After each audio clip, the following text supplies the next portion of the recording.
എല്ലാവർക്കും നമസ്കാരം. ശുഭരാത്രി. ഭക്തി ഒരു കാലത്ത് എന്താണിത് എന്ന് എനിക്ക് യാതൊരു ധാരണയുമില്ലാതിരുന്ന ഒന്ന്.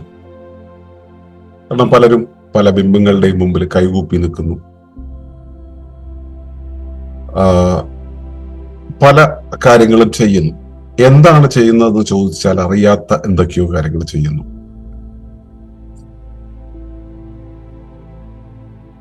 എന്തിനാണ് എന്ന് ചോദിച്ചാൽ ആർക്കും ഉത്തരവൊന്നുമില്ല. ചെറിയ കാലത്ത് തുടങ്ങിയ ഒരു അന്വേഷണത്തിൽ ഞാനിതൊക്കെ എന്ന് അന്വേഷിക്കുന്ന സമയത്ത് ഉത്തരം കിട്ടാതെ പോയപ്പോൾ ഞാൻ സ്വയം അന്വേഷിച്ചു പോയി. അങ്ങനെ കിട്ടിയതാണ്. ഒരു എന്താ പറയാ ഒരു ഭൗതികവാദത്തിന്റെ പശ്ചാത്തലമുള്ള ഒരു കുടുംബത്തിലാണ് ഞാൻ ജീവിച്ചത്. പക്ഷെ ഇവരും അമ്പലത്തിലൊക്കെ പോകും, സ്ഥിരമല്ല, ഇവിടെ ചില നിഷ്ഠകളൊക്കെ കാണാം. അപ്പോ അതിന് ഭക്തി എന്നാണ് പറയുക എന്നുള്ളത് കുറച്ച് കഴിഞ്ഞപ്പോൾ മനസ്സിലായി. പക്ഷെ ഭക്തി എന്ന് പറയുന്നത് എന്തിനെന്നോ ഏതിനെന്നോ അറിയാത്ത, എന്തെന്നറിയാത്ത ഒന്നിന്റെ നേരെ കാണിക്കുന്ന എന്തോ എന്ന രീതിയിൽ ഞാൻ അനുഭവിച്ചപ്പോ അതെന്ത് എന്ന് അറിയാനുള്ള ഒരു അന്വേഷണം, ഒരു ത്വര എൻ്റെ ഉള്ളിൽ ഉണ്ടായിരുന്നു. അങ്ങനെയാണ് ഞാൻ ഭക്തി എന്തെന്നറിയാനുള്ള ഒരു അന്വേഷണ യാത്ര തുടങ്ങിയത്.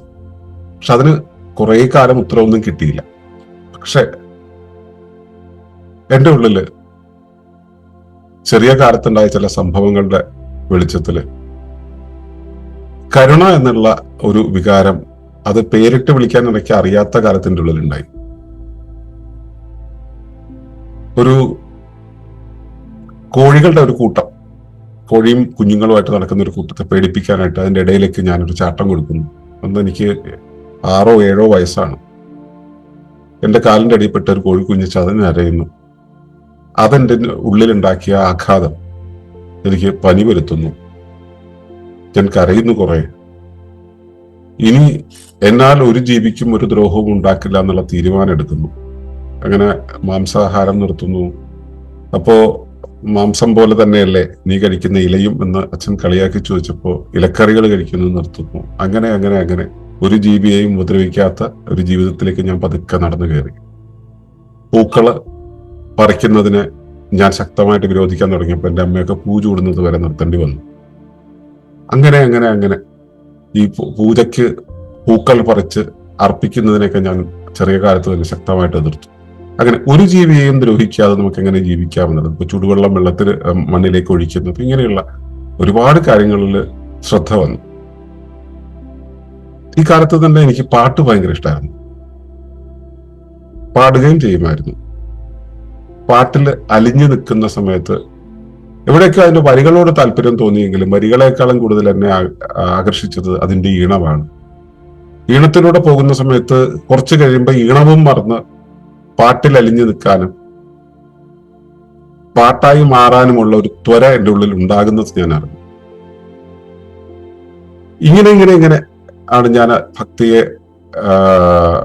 ഇത് ഭക്തിയാണെന്ന് ഞാൻ അറിയുന്നത് വളരെ വൈകിയാണ്.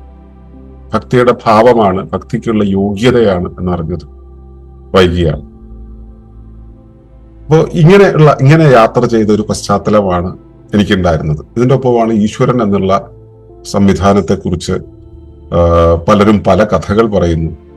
പല മതഗ്രന്ഥങ്ങൾ ഉണ്ട്. അതൊക്കെ കാണുന്ന സമയത്ത് ഇവയിലെല്ലാം പലതരം വ്യാഖ്യാനങ്ങൾ. സത്യത്തിൽ ഇതെന്താ എന്നുള്ള അന്വേഷണമാണ് എന്നെ കുറേയേറെ യാത്ര ചെയ്യിപ്പിച്ചത്. അക്കാലത്ത് ഈ എന്താണ് പ്രകൃതി, അല്ലെങ്കിൽ എന്താണ് ചുറ്റുപാടും, എന്താണ് ഭൗതികത, എന്താണ് ഈ ചുറ്റുപാടും നടക്കുന്നത് തുടങ്ങിയ കാര്യങ്ങളെ കുറിച്ചുള്ള എൻ്റെ അന്വേഷണങ്ങൾക്ക് തൃപ്തികരമായ ഉത്തരം നൽകാൻ വീട്ടുകാർക്ക് കഴിയാത്തപ്പോ, വീട്ടിൽ വരുന്ന ആളുകൾക്ക് കഴിയാത്തപ്പോൾ ഞാൻ അവരോട് ചോദിച്ച പല ചോദ്യങ്ങൾക്ക് ഉത്തരം മുട്ടിയാണ് എൻ്റെ ഗുരുവിന്റെ പക്കൽ, മണിയേട്ടൻ എന്ന ഗുരുവിന്റെ പക്കൽ അവർ 16-ാം വയസ്സിൽ എന്നെ കൊണ്ടുവിടുന്നത്. അന്ന് അവിടെ നിന്ന് തുടങ്ങിയ ഒരു വേറിട്ട യാത്രയാണ് എന്നെ ഇന്ന് ഞാൻ എന്തെങ്കിലും ആണെങ്കിൽ അതാക്കി തീർത്തത്. ആ ഗുരുവിന് പ്രണാമം അർപ്പിച്ചുകൊണ്ട് ഞാൻ ബാക്കി പറയാം. ഈ അന്വേഷിക്കുന്ന ഈശ്വരൻ എന്നുള്ളത് പുറത്തെങ്ങുമല്ലടാ, അത് നിന്റെ അകത്താടാ. അതിനെ നീ കണ്ടുപിടിക്കുക എന്നാണ് ഗുരു എന്നോട് പറഞ്ഞത്. അദ്ദേഹം പല വിധത്തിൽ പല രീതിയിൽ ഗൈഡ് ചെയ്തിട്ടുണ്ട്. അപ്പൊ അതിലെ ഒരു പ്രധാന ഗൈഡൻസ് എന്ന് പറയുന്നത് ഇതായിരുന്നു. അപ്പോ അത് പ്രാണനെ അറിഞ്ഞുകൊണ്ട് ചെയ്യുന്ന ഒരു രീതിയാണ്, സാധനാ രീതിയാണ് ഞങ്ങളുടെ ഗുരുവിന്റെ ആശ്രമത്തിലുള്ളത്. അതുകൊണ്ട് തന്നെ ആ വിധത്തിലുള്ള ഒരു അന്വേഷണമായിരുന്നു, പരിചയമായിരുന്നു എൻ്റെ ഉള്ളിലുണ്ടായത്. കട്ട യുക്തിവാദം ഉണ്ടായിരുന്ന ഒരു കാലത്താണ് അദ്ദേഹത്തിന്റെ അടുത്തെത്തുന്നത്. പ്രകൃതി എന്നുള്ളതും ശാസ്ത്രം എന്നുള്ളതും മാത്രം മനസ്സിലായിരുന്ന ഒരു കാലം. മറ്റുള്ളതിനൊന്നും അന്വേഷിച്ച് ഉത്തരം കിട്ടിയിട്ടല്ലോ. ഉത്തരം കിട്ടാത്തൊരു കാര്യത്തെ നമ്മൾ എങ്ങനെയാണ് വിശ്വസിക്കുക എന്നുള്ളത്. അതേസമയം കരുണയും സഹാനുഭൂതിയും ദീനാനുകമ്പയും ലയവും എല്ലാം തന്നെ ഒപ്പമുണ്ട് താനും. എവിടെയോ വെച്ച് ഞാൻ തിരിച്ചറിഞ്ഞു, ഞാൻ അന്വേഷിച്ചു കൊണ്ടിരിക്കുന്ന ആ ഒന്ന്, പ്രാണനിലൂടെ ഞാൻ അറിഞ്ഞുകൊണ്ടിരിക്കുന്ന ആ ഒന്ന്, അത് തന്നെയാണ് ഈ വിശ്വം മുഴുവൻ ഉള്ളതെന്ന്. ദൈവം എന്ന് പറയുന്ന ആ ഒന്ന് വേറിട്ടതല്ല, അത് ഞാൻ തന്നെയാണ്. സോഹം എന്ന് അത് തന്നെയാണ്. നാം എന്തിനെ തേടുന്നോ അത് നാം തന്നെയാണ്. അത് പലയിടത്തും എഴുതി വെച്ചിട്ടുണ്ട്. തത്വമസി എന്ന രീതിയിൽ എഴുതി വെച്ചിട്ടുണ്ട്. ഇത് നാം തന്നെയാണ്, നീ തന്നെയാണ് എന്നുള്ളത് ബോധ്യപ്പെട്ടു. അപ്പോ അതും ഇതും ഒന്നാണെന്ന് പറയുമ്പോൾ ഇത് തമ്മിലുള്ള വ്യത്യാസം വ്യത്യാസമാണ് നമ്മൾ അനുഭവിക്കുന്നത്. നമ്മൾ കണ്ണു തുറന്ന് നോക്കുമ്പോൾ, ചെവി തുറന്ന് വെക്കുമ്പോൾ ഒക്കെ കാണുന്നതെല്ലാം വേറിട്ട് എന്തൊക്കെയോ കാര്യങ്ങളാണ്. ഇത് ഞാൻ തന്നെയാണെന്ന് എങ്ങനെയാണ് ഇത് ക്ലബ് ചെയ്യുക? ഇതൊരു വല്ലാത്ത ഒരു പ്രഹേളികയായിരുന്നു.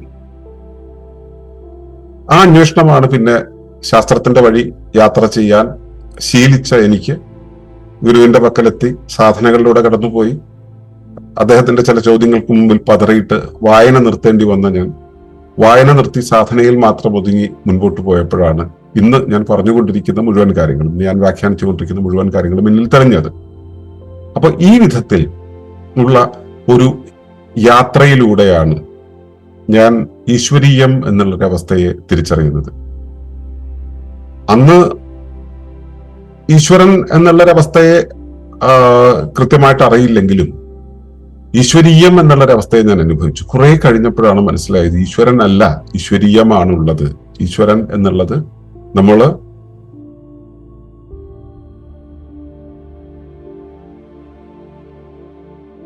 തിരിച്ചറിഞ്ഞത്. അപ്പൊ ഈശ്വരീയം പിന്നെ എവിടെയാണ്?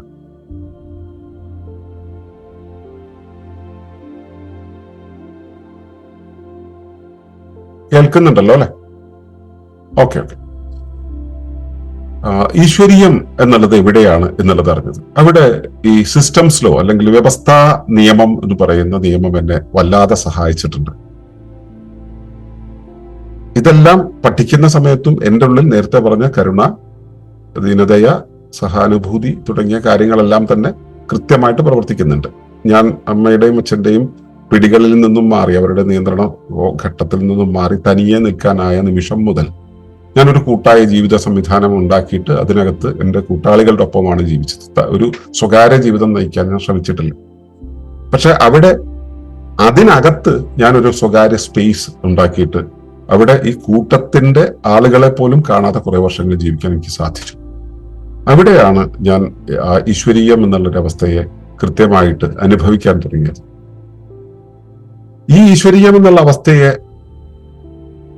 അവസ്ഥയുമായിട്ട് ഞാൻ അതുമായിട്ട് ചേർന്ന് എഴുതാൻ ഞാൻ ഉപയോഗിച്ച ഒരു സങ്കേതം അല്ലെങ്കിൽ എന്നിൽ തുറന്നു വന്നൊരു സങ്കേതം എന്ന് പറയുന്നത് ലയമാണ്. അതുമായി ലയിച്ചിരിക്കുക. നാദം എന്നൊരു ഒന്നുണ്ടല്ലോ. അപ്പോ ഞങ്ങള് ഈ സിദ്ധസാധനയുടെ വഴി പോകുന്ന സമയത്ത് നാദം ഉപയോഗിച്ചുകൊണ്ടാണ്, നമ്മളിലുള്ള ഒരു നാദത്തെ ഉപയോഗിച്ചുകൊണ്ടാണ് നമ്മൾ സാധന ചെയ്യുക.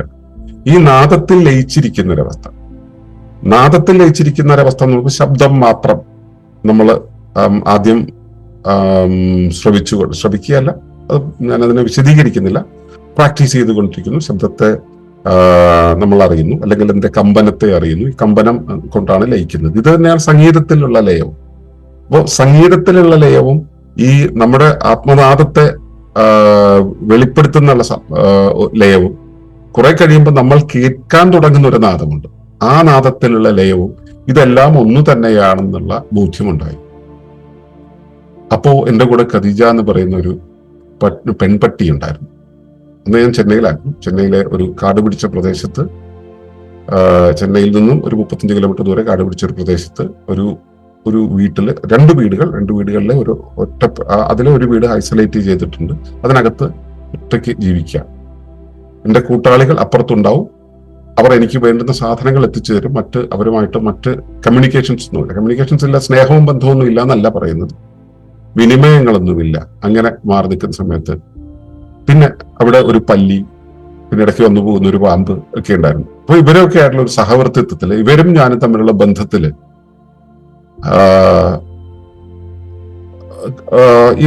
ഒരു എന്താ പറയാ, അഭൗമമായ അല്ലെങ്കിൽ മാനുഷികമായിട്ടുള്ള ഒരു ബന്ധുത്വം എനിക്ക് ഫീൽ ചെയ്തു. ഒരിക്കലാണ് ഞാൻ തിരിച്ചറിഞ്ഞത്, ഞാൻ അനുഭവിക്കുന്ന നാദവും ഞാൻ ആസ്വദിക്കുന്ന സംഗീതവും ഞാൻ ആലപിക്കുന്ന സംഗീതവും ഈ കരുണയും ഈ സഹാനുഭൂതിയും ഈ ദീനതയും ഈ വാത്സല്യവും എല്ലാം ഒന്നു തന്നെയാണ്. അവിടെ പ്രപഞ്ചം മുഴുവൻ നിറഞ്ഞിരിക്കുന്ന എല്ലാത്തിനെയും സ്വയം സംവിധാനം ചെയ്യുന്ന ആ മഹാ ആശ്ചര്യമുണ്ടല്ലോ, അല്ലെങ്കിൽ ആ മഹാവസ്തുതയുണ്ടല്ലോ, ആ വസ്തുതയെ ഞാൻ അറിയുന്നത് ഈ വിധത്തിലാണ്, ലയിച്ചുകൊണ്ടാണ് എന്നുള്ളത് എനിക്ക് മനസ്സിലായത്. ഇത് തന്നെയാണ് ഞാൻ കൈകൂപ്പി നിൽക്കുന്നതും പൂജ ചെയ്യുന്നതും ഒക്കെയായി പലരും ചെയ്യുന്ന ഒരു സംവിധാനത്തിൽ അവരുപയോഗിക്കുന്ന സങ്കേതവും ഞാൻ ഉപയോഗിക്കുന്ന രീതിയിലല്ല എന്ന് മനസ്സിലാക്കാൻ കുറെ സമയമെടുത്തു. അതിൽ നിന്ന് എനിക്കത് കൃത്യമായിട്ട് ബോധ്യമായി, അതെല്ലാം ഒന്ന് തന്നെയാണ്. അതുമായി ചേർന്നിരിക്കാൻ നമ്മൾ എന്തിനെയാണോ തേടുന്നത്, നമുക്ക് ചുറ്റുമുള്ള ആ മഹാസംവിധാനത്തെ നമ്മൾ തേടുന്ന സമയത്ത്, ആ മഹാസംവിധാനം നമ്മുടെ ചുറ്റും നിൽക്കുന്നതിനെ തേടുന്ന സമയത്ത് അത് തന്നെയാണ് ഞാനെന്ന് തിരിച്ചറിയും, അതോട് ചേർന്നിരിക്കുകയും ചെയ്യുന്ന ഒരു അവസ്ഥയാണ് ഈ നമ്മൾ അതിനോട് കാണിക്കുന്ന ഭക്തി എന്നെനിക്ക് തിരിച്ചറിഞ്ഞു. ആ തിരിച്ചറിവിന്റെ വെളിച്ചത്തിലാണ് പിന്നീടുള്ള കാലം ജീവിച്ചത്. ഞാൻ ഇത്രയും പറയാൻ കാര്യം എന്ന് വെച്ചാൽ, ഭക്തി എന്ന് പറയുന്നതിന്റെ അടിസ്ഥാനമായിട്ട് എനിക്ക് ഇത് പറയാനുള്ള യോഗ്യത എന്ത് എന്ന് പറയാൻ വേണ്ടിയാണ്. ഭക്തിയെക്കുറിച്ച് ഞാൻ ആദരവോടെ വിചാരം ചെയ്യുമ്പോൾ അതില് ഭാരത പുരാണങ്ങളിൽ പറയുന്ന ഒരു കഥാപാത്രം വളരെയേറെ അതിനെ ബിംബവൽക്കരിച്ചു കൊണ്ട് നിൽക്കുന്നു എന്ന് മനസ്സിലായി. അത് ഹനുമാനായിരുന്നു. ഹനുമാന്റെ ഭക്തി എന്ന് പറയുന്നതിന് ഒരു എന്താ പറയുക, താരതമ്യം ചെയ്യാൻ പറ്റാത്ത രീതിയിലുള്ള ഭക്തിയാണ്. തന്നെ അർപ്പിച്ചുകൊണ്ട്, തന്റെ ഉള്ളിൽ സർവവും നിറച്ചുകൊണ്ട്, ആ വിശ്വത്തെ മുഴുവൻ തന്റെ ഉള്ളിലാണെന്ന് കാണിച്ചുകൊണ്ട്, മറ്റൊന്നും ബാധകമല്ലാതെ മറ്റൊന്നിനെയും തന്റെ ശരീരത്തെയോ വേദനയോ പെയിനെയോ ഒക്കെ മറച്ചുകൊണ്ട്, ഇതിലൊക്കെ അപ്പുറത്ത് സ്വന്തം അഹത്തെ കരിച്ചുകൊണ്ട് നിൽക്കുന്ന ആ ഒരു ബിംബം എന്റെ ഉള്ളില് വല്ലാത്ത ഒരു പ്രതീതി ഉണ്ടാക്കിയിട്ടുണ്ട്. ആ കാലത്താണ് ഞാൻ വായനയൊക്കെ നിർത്തിയിട്ടുള്ള ഒരു കാലമാണ്. ആ കാലത്താണ് ഇഷ്മായിൽ എന്ന് പറയുന്ന ഡാനിയൽ കുന്നിന്റെ ഒരു നോവല്, ഇഷ്മായിൽ, പിന്നെ എന്റെ ഇഷ്മായിൽ, പിന്നെ ബിയുടെ കഥ എന്ന് പറഞ്ഞ 3 നോവലുകൾ നമ്മുടെ ഈ കേരളത്തിലെ പരിസ്ഥിതി പ്രവർത്തനത്തിന്റെ പിതാവായിട്ടുള്ള ജോൺ സി ജേക്കബ് പരിഭാഷപ്പെടുത്തിയിട്ട് കേരളത്തിൽ അവതരിപ്പിക്കുന്നത്. അത് നമ്മുടെ കമ്മ്യൂണിൽ, നമ്മുടെ കൂട്ടുജീവിത കേന്ദ്രത്തിൽ വായിക്കപ്പെട്ടു. അതിലെ ഒരു കഥാപാത്രം, അതിലെ കേന്ദ്ര കഥാപാത്രം എന്ന് പറയുന്നത് ഇഷ്മായിൽ എന്ന് പറയുന്ന ഒരു ഗൊറില്ലയാണ്. ഈ ഗൊറില്ല ശിഷ്യന്മാരെ തേടുന്നു എന്നൊരു പരസ്യം കൊടുക്കുന്നതിലൂടെയാണ് കഥ തുടങ്ങുന്നത്. ശിഷ്യരാകാൻ യോഗ്യരെ തേടി അദ്ദേഹം ഇരിക്കുന്ന സമയത്ത് അദ്ദേഹത്തിന്റെ അടുത്തേക്ക് പല ശിഷ്യന്മാരും, പത്രപരസ്യം കണ്ടിട്ട് പല ശിഷ്യന്മാരും വന്നു ചേരുന്നതാണ്. അപ്പോ ഇദ്ദേഹം ഗൊറില്ലയാണ്, മനുഷ്യനല്ല, ഗൊറില്ലയാണ്. എന്ന് വെച്ചാൽ സഹജഭാവത്തിന്റെ മൂർത്തിമത് ഭാവമാണ്, സഹജമായിട്ടുള്ള അവബോധത്തിന്റെ മൂർത്തിരൂപമാണ്.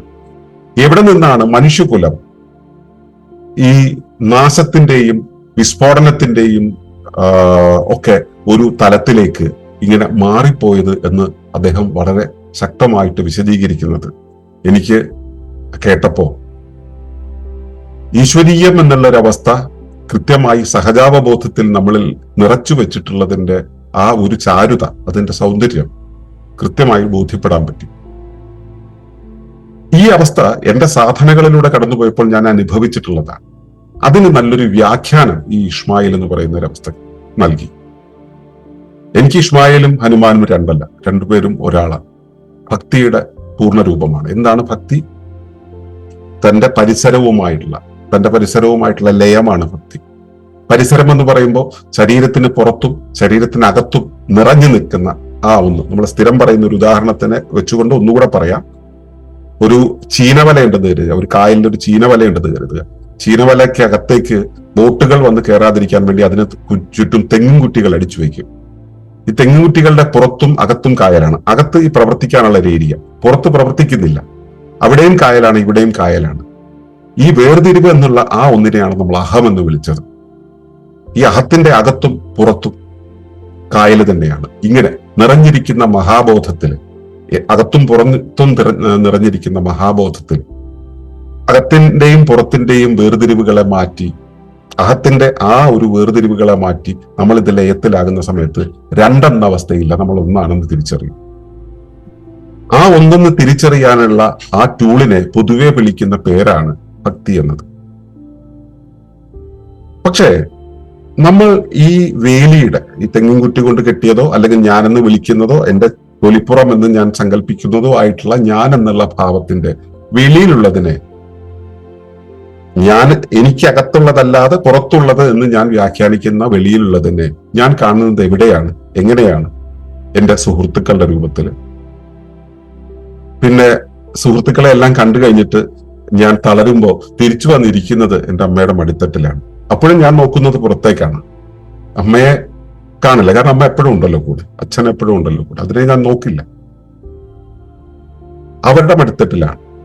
മടിത്തട്ടിൽ എന്ന് പറയുമ്പോൾ പിന്നെ അവരെ കാണണമെങ്കിൽ ഞാൻ ഇങ്ങനെ നോക്കണം, മുകളിലോട്ട് നോക്കണം. സുഹൃത്തുക്കളെയൊക്കെ ഞാൻ ഇങ്ങനെ കാണും. എന്റെ കൂടെ വരുന്ന പട്ടികളെയും പൂച്ചകളെയും പൂക്കളെയും ശലഭങ്ങളെയും എല്ലാം ഞാൻ ഇങ്ങനെ കാണും. അച്ഛനെയും അമ്മയും കാണണമെങ്കിൽ ഇങ്ങനെ മുകളിലോട്ട് നോക്കണം.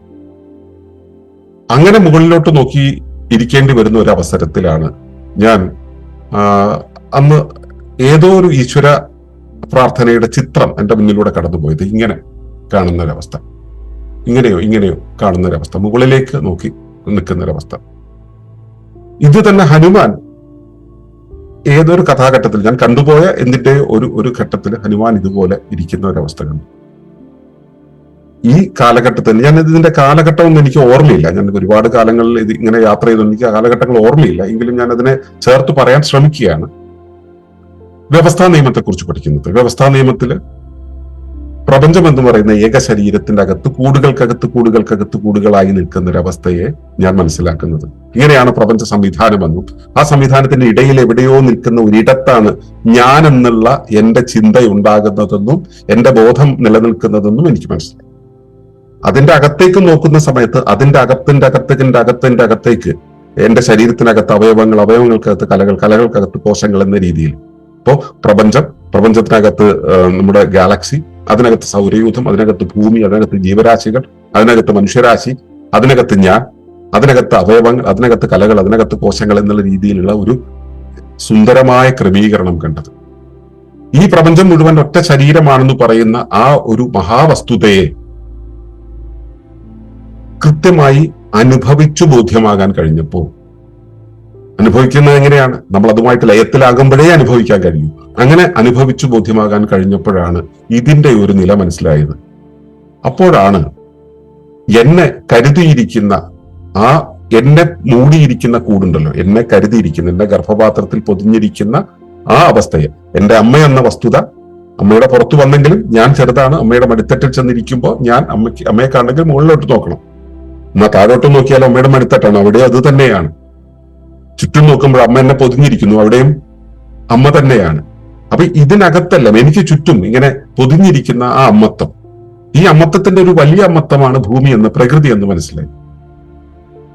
ഇതുമായിട്ട് ചേരാൻ അമ്മയോട് ചേരാൻ ഞാൻ ആദരവോടുകൂടി ഇരിക്കണം. അമ്മയ്ക്ക് എന്നോട് വാത്സല്യം കാണിക്കാൻ തോന്നുമ്പോഴെല്ലാം ഞാൻ അതവിടെ ആദരവോട് ഇരിക്കുന്ന സമയത്ത് എനിക്ക് അവിടെ ലയമായി ഉണ്ടാവുന്നത്. എന്റെ സുഹൃത്തുക്കളോട് ഞാൻ സൗഹൃദഭാവത്തിൽ ഇരിക്കുന്ന സമയത്ത് അവരെല്ലാം ഞാൻ ഇങ്ങനെയാണ് കാണുന്നത്, മുകളിലേക്കല്ല നോക്കുന്നത്.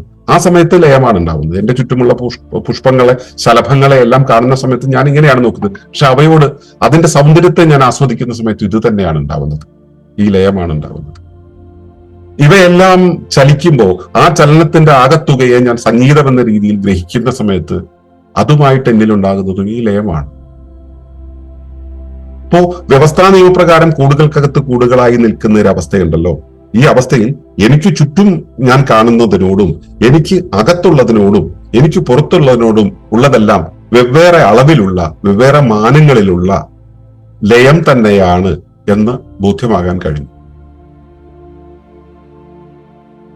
അവിടെ എന്റെ അകത്തും പുറത്തും ഉള്ളതെല്ലാം, കായലിലെ ചീനവലയുടെ കാര്യം പറഞ്ഞില്ല, അകത്തും പുറത്തുമെല്ലാം കായലിലെ വെള്ളമാണ്. അപ്പൊ എല്ലായിടത്തും ഇത് തന്നെയാണ്. പക്ഷെ എന്റെ അകത്തുള്ളതിനെ ഞാനാണ് സംരക്ഷിക്കേണ്ടത്.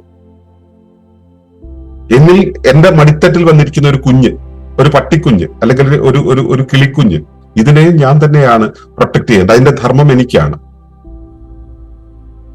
ഇത് മനസ്സിലാകുമ്പോഴാണ് ഞാൻ ആലോചിച്ചത്, അപ്പൊ അങ്ങനെയാണെങ്കിൽ അമ്മ എന്നെ പ്രൊട്ടക്ട് ചെയ്തത് അമ്മയുടെ ധർമ്മമല്ലേ? അമ്മയെ പ്രൊട്ടക്ട് ചെയ്യുന്ന ആ മഹാ അമ്മത്വം ഉണ്ടല്ലോ, ഭൂമി എന്ന അമ്മത്വം, ഭൂമി മാതാവ് എന്നുള്ള അമ്മത്വം, ആ അമ്മത്തനും ആ വലിയൊരു അമ്മത്വം തന്നെയല്ലേ ഉള്ളത്, അതിന്റെ ആ ഗർഭപാത്രത്തിലല്ലേ ഇരിക്കുന്നത്. അപ്പൊ എനിക്ക് താഴെയുള്ള എന്റെ അകത്തു വന്നിരിക്കുന്നതിനോട് എനിക്ക് വാത്സല്യമാണെങ്കിൽ പുറത്തിരിക്കുന്ന അതിന്, എന്റെ അമ്മയ്ക്ക് അല്ലെങ്കിൽ അതിനും വലിയ അമ്മയ്ക്ക് എന്നോട് തോന്നുന്നത് വാത്സല്യമല്ലേ? ഈ വാത്സല്യത്തിന് തിരികെ ഞാൻ കൊടുക്കുന്നത് എന്താണ്? ഈ വാത്സല്യം ഇങ്ങോട്ട് വരുമ്പോൾ തിരികെ അനുരൂപപ്പെടാനായിട്ട് എന്നിൽ ഉണ്ടാകുന്നത് എന്താണ്? അത് ആദരവാണ്. ഇങ്ങനെ ബഹുരൂപത്തിൽ ഈ ലയത്തെ കാണാൻ എനിക്ക് പറ്റി. അത് ഞാൻ അനുഭവിച്ചു, അത് അനുഭവിച്ചുകൊണ്ടേയിരിക്കുന്നു. ആ ബോധ്യമാണ് ഇവിടെ ഭക്തിയെക്കുറിച്ച് പറയുന്നത്. അവിടെ ആണ് നമ്മൾ ഇന്ന് ചർച്ചയ്ക്കെടുത്ത ആ ശാസ്ത്രം എന്ന് പറയുന്ന ഒന്നിന്റെ പ്രസക്തി. ശാസ്ത്രം എന്ന് നമ്മൾ പൊതുവെ പറയുന്ന സമയത്ത് നമുക്ക് എല്ലാവർക്കും ഓർമ്മ വരിക എമണ്ടൻ യന്ത്രങ്ങളും വളരെ ചെറിയ അളവിലുള്ള നാനോ പാർട്ടിക്കിൾസിന്റെ സൈസിലുള്ള സങ്കേതങ്ങളുടെ കൂട്ടായ്മയൊക്കെ ചേർന്നുള്ള ഒരു വലിയ സാങ്കേതിക ലോകമാണ്. മലയാളത്തിൽ ശാസ്ത്രം എന്ന് പറയുമ്പോൾ സംസ്കൃതത്തിൽ കടമെടുത്ത ശാസ്ത്രത്തെ എഴുതി അങ്ങനെ പറയപ്പെട്ടിരിക്കുന്നു. ആരാൽ പറയപ്പെട്ടിരിക്കുന്നു? മുന്നോറുകളാൽ, ഇതെല്ലാം ഉണ്ടാക്കി വെച്ചവരാൽ, ഇത് പറഞ്ഞു തന്നവരാൽ, നമ്മുടെ നാട്ടറിവിന്റെ ലോകത്ത് നമുക്കിതെല്ലാം പറഞ്ഞു തന്ന ആചാര്യന്മാരാൽ പറഞ്ഞു വെച്ചിരിക്കുന്നു എന്നതാണ് ഇതിന്റെ ഭാഷാപരമായിട്ടുള്ള അർത്ഥം. ഇനി മറ്റൊന്നെടുക്കുക, സയൻസ് എന്നുള്ള രൂപത്തിൽ നമ്മൾ ശാസ്ത്രത്തെ എടുക്കാറുണ്ട്.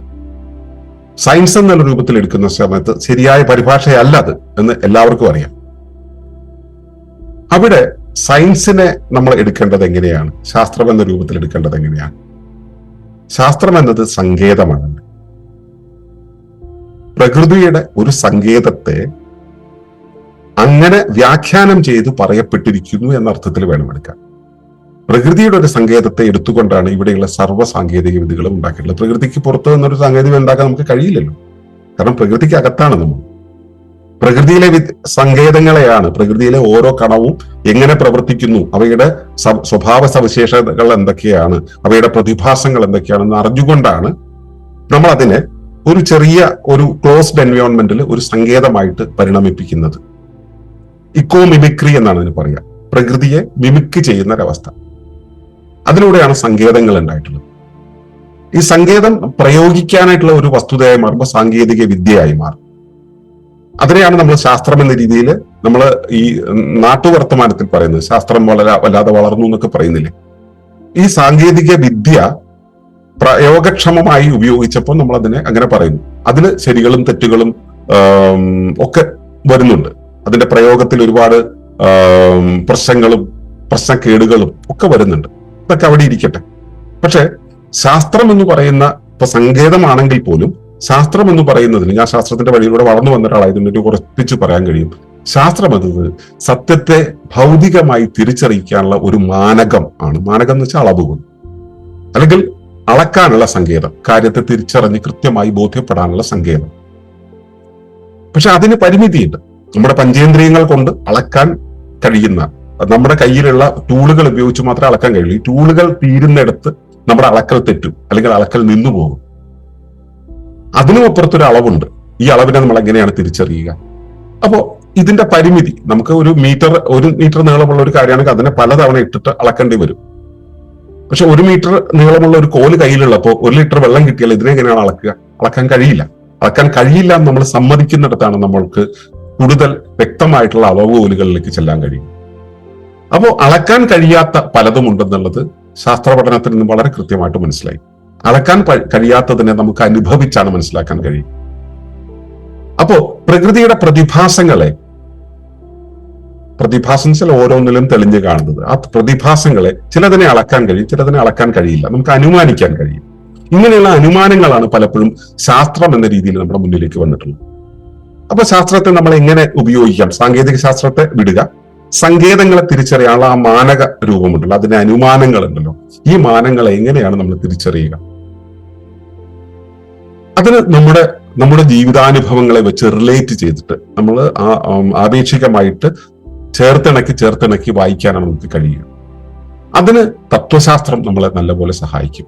തത്വങ്ങൾ എന്ന് പറയുന്നത് ഒരു ഭൗതിക വസ്തുവിനെ ആ വസ്തുവായി നിലനിർത്തുന്നതിന്റെ പിറകിൽ എന്തെല്ലാം പ്രതിഭാസങ്ങളുണ്ടോ, അതെന്തെല്ലാം നമുക്കറിയുമോ, എന്തെല്ലാം നമുക്കറിയാത്തതുണ്ടോ, ഇവയെല്ലാം ചേർന്നിരിക്കുമ്പോൾ അതെന്തായിരിക്കുമോ, അതിനെക്കുറിച്ചുള്ള വിചാരമാണ് തത്വം എന്ന് പറയുന്നത്. അതിനെക്കുറിച്ചുള്ള ആ ഒരു വ്യാഖ്യാന സംവിധാനത്തിനാണ് തത്വം എന്ന് പറയുന്നത്.